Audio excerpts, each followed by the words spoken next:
to another week of Lion Club, Dave. Lion Club, glad to be here, Phil. Glad to be here. I love it, Hardy. I do too.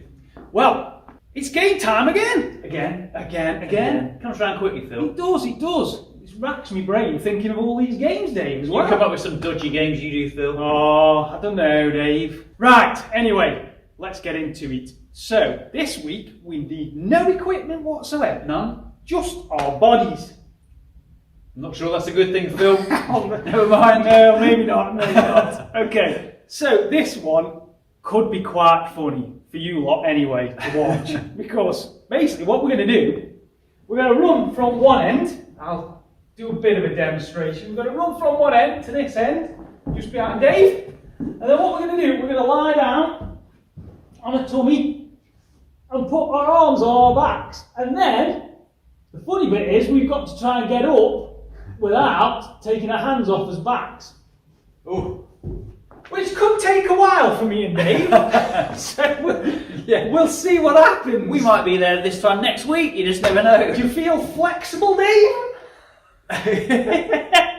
I'll give it a go, Phil, yeah. So here we go. We're going to give it a go. Come on, Dave. Where are you going, Dave? You're there? Oh, right. Yeah. Okay. Ready, Dave? Ready. 3, 2, 1. Go, Dave! Come on, Dave! Quick! Oh. Yeah! Come on, Dave! Alright. Well, beat me again. You were very good. I was like a beached whale, I was. Oh well, there you go then. Hope you've had a laugh at us. Try it at home. Not as easy as you think. No, not for me anyway. Not for us older ones anyway. Oh. See ya! See you next week. Bye.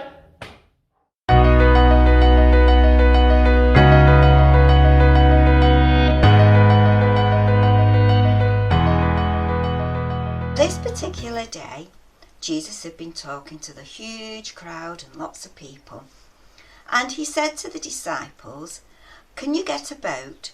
Because we're going to go in the boat and we're going to go to the other side of Galilee, the Lake Galilee." Now, Galilee's lake isn't like what you might imagine. When you say a lake, you think of somewhere that's very calm and peaceful. And you might have rowing boats on, or paddle boats, or canoes. You might go fishing by the side of the lake, and it's very quiet and peaceful. But Galilee Lake wasn't like that. It was very, very big. And in fact, it was so big they used to call it a sea, the Sea of Galilee, because it was so big. And whereas normally lakes are very calm, quite often Galilee Lake may start off calm, but then it can become very rough because of the mountains and the hills where the winds would come over. Well, this particular day, Jesus got in the boat and his friends got in the boat and Jesus went to sleep. Why not? He knew his friends knew what to do. Why? They used to be fishermen. That was no problem. So his friends were quite happy for Jesus to go to sleep. They thought, right, this is what we can do now. We've seen what Jesus can do now. We'll show him what we can do. We're fishermen and we're very, very good at getting across the lake. So all was well to begin with. But about halfway, neither near enough to go back or to go forward, they were halfway. All of a sudden, the clouds came over the skies, and the rain came, and then the thunder came, and then the lightning came. Now remember, these were big, strong, brave fishermen, but even they began to get worried. "Quick, pull the sails down. We don't want them ripping." Pulled the sails down, got them all inside, tied everything down inside. Oh, the lake was getting really, really rough now. In fact, it was getting so rough that the water was beginning to come into the boat. Now, I don't know if you've ever been on a rowing boat on a little lake, perhaps with your mum or dad again, and there's been water coming in underneath. It's not a very good situation to be in. But this boat was it was a fishing boat. It was a good, strong boat, or should have been. But because the waves were so big, and when you think about it, they must have been really, really high waves. that when they were coming up the waves and then crashing down on the boat, the water was beginning to fill the boat. Now, the disciples knew that they were in trouble, because remember, they were trained fishermen. They knew what to look for.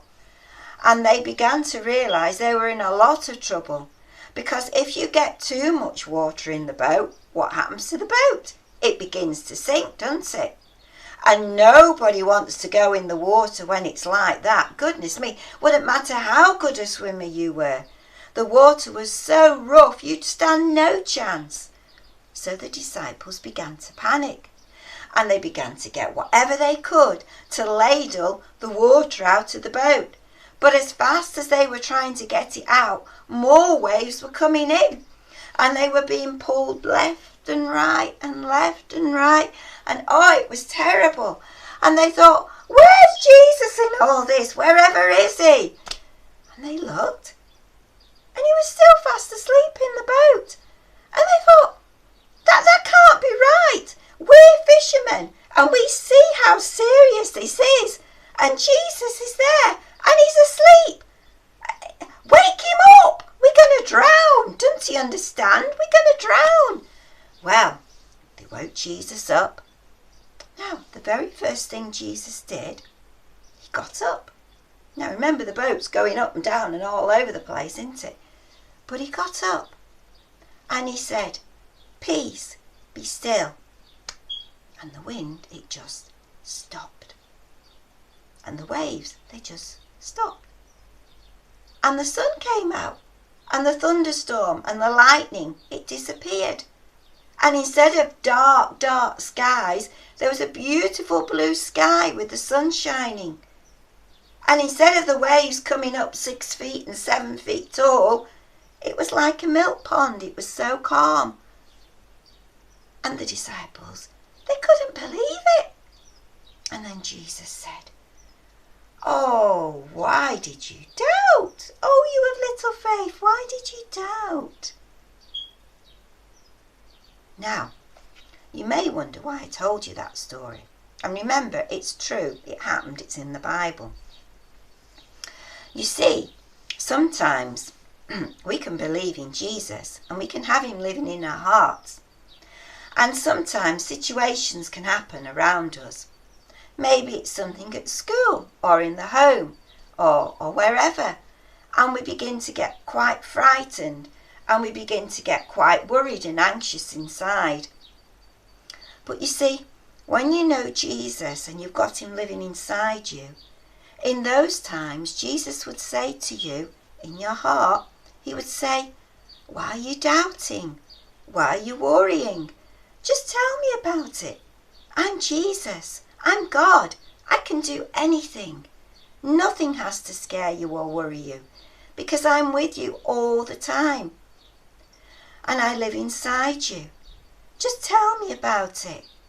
And as you share with Jesus the things that worry you, Jesus wants to take away that fear and that worry, and he fills you with his peace. Now, in the Bible it says, Jesus says, I will never leave you and I will never forsake you. And that means that even though Jesus is in heaven, it makes no difference. Because when you've got Jesus in your heart, he's there. And he'll never go anywhere. He'll always be there. Because he promises, I'll never leave you and I'll never forsake you. And just like he was with the disciples in the boat, and they didn't have to be frightened because he was there and he would sort it out. In the same way, no matter what happens in your life, if you have Jesus living inside you, then you never have to worry or be fearful because Jesus promises he's there with you and he will listen and he will answer. Well, thank you for listening to the story, and I'm sure that Phil and Dave have got some exciting things to do next. See you next time. Bye.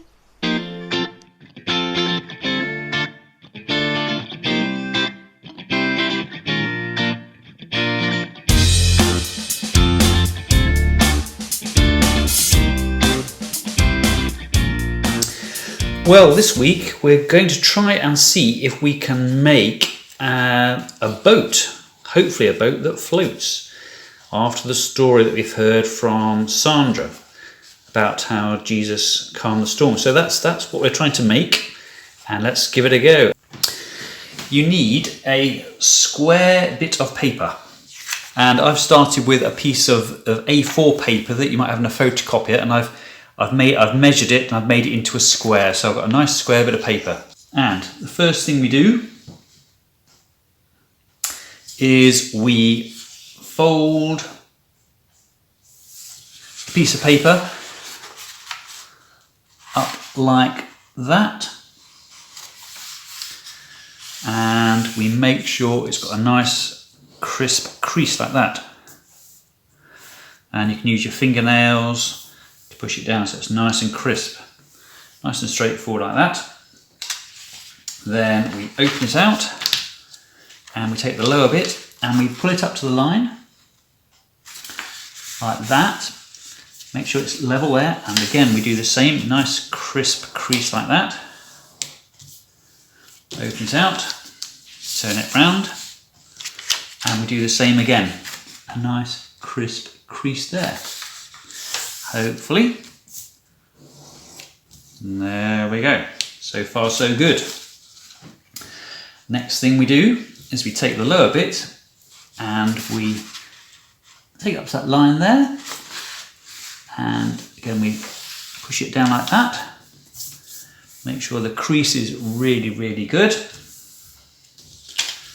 Then we take that corner and we fold it down to that line, and again make a nice crisp crease like that. And then we take this bit and we fold that down to the line again like that. You can see that? So that bit's coming like that. Then go down to the bottom corner and we fold it up just like so. Just there. And then we do it again in the bottom down here. We fold that up like that. Nice and crisp. Okay, so far so good. Then we take this piece and we fold it down to this line here. And again, use my fingernail to make a nice, good, firm crease. In this bottom corner, we fold that up. And again, like that, nice and firm. And we take this whole thing, this bit down here, and we fold it down so it looks something like that, I think. We turn it over, fold it back, make sure it's nice and crisp, and then we flip it over like that. And we turn this back on across the line there, hopefully. And again, fold it down. Flip that up, make sure it's nice and creased. That's good. Then we turn it over. And we turn this corner up here like that. Ooh. And again, this corner, we fold that up like that. And fingernail again. Just bend that corner down there.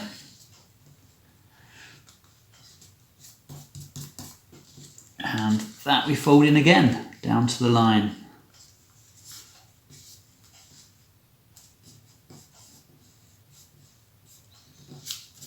There we go, hopefully. Take this last bit here, we fold it up to meet the line halfway up. Fingernail again, all the way along. I fold one bit down at the top corner here.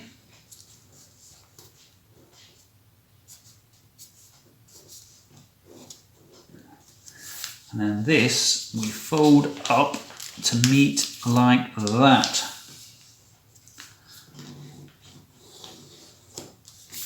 push it all down. On the end here, we just bend it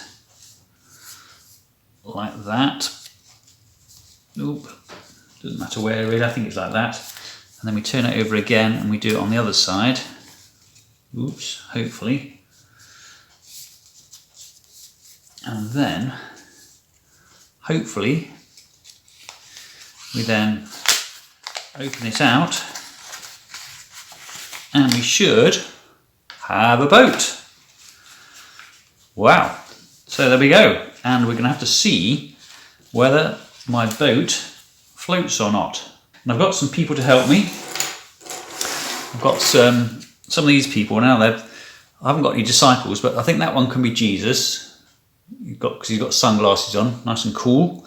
And then we've got various disciples. I don't know why that one he's got a helmet on. But he can be a disciple, and there's another disciple there.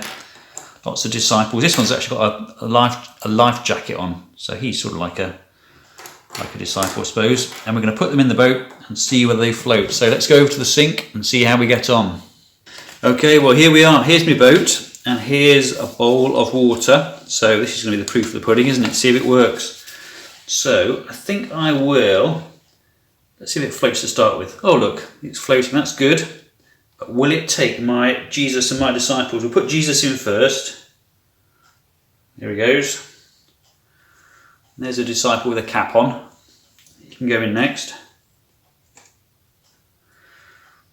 There's that man there. I don't know. He hasn't got much of a head, I'm afraid. He can go in too. Ooh, there we go. There's the bloke with the crash helmet on. The disciple. There's another disciple. He's only got one arm, so never mind. Oops. He can go in there towards the front. There's the man with the life jacket, the disciple, and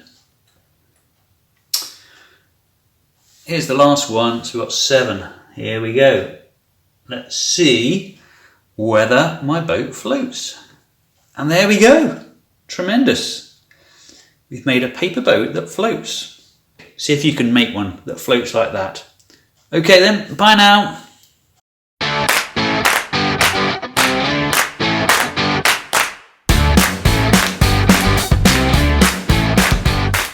Well, we're back again. Back again. For Phil versus Dave or Dave versus Phil. Ooh, Phil's the Dave. man at the moment. Oh, well, no, it's a draw now. Oh yeah, we're still. So we're both the man at the moment. Oh yeah. But it's big comeback from me. Yes, I was winning 4-1. Now it's 4-all. 4-4. Wow, what a comeback. So it's even Stevens now. Mm-hmm. Are you Steven? If you like. I'm even. Evan? What we're doing next, an even?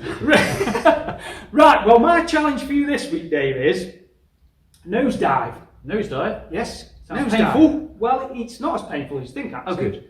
So what we're going to do, you're going to take a tub of Vaseline, Mm-hmm. and you just dip your finger in, as much as you want, Dave, and we're going to dab it on his nose, like that. Yeah. Do you want to do it now? If you want, I'm just demonstrating. If you like it that much, help yourself. And then what you're going to do, you're going to dip your nose in the cotton wool, like so, like that, and you've got to get it in your bowl like that. Oh. And it's as many, and you can reapply the Vaseline if you want. Good, yeah. good, yeah. You've got to get as many in the bowl in 1 minute as you possibly can. Mm-hmm. And we'll count up at the end. Whoever's got the most out of me and you is the Winner. yeah. Easy. Easy peasy. Yeah. Nice and easy. Yeah. Ready? Are we ready, Dave? Do you know what you're doing? I do. Just wait there a minute. Oh.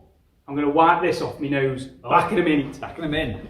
I don't want to cheat on this occasion. Now we're so close. Yes, quite. So, are we ready, Dave? Yeah. 3, 2, 1. Let's go.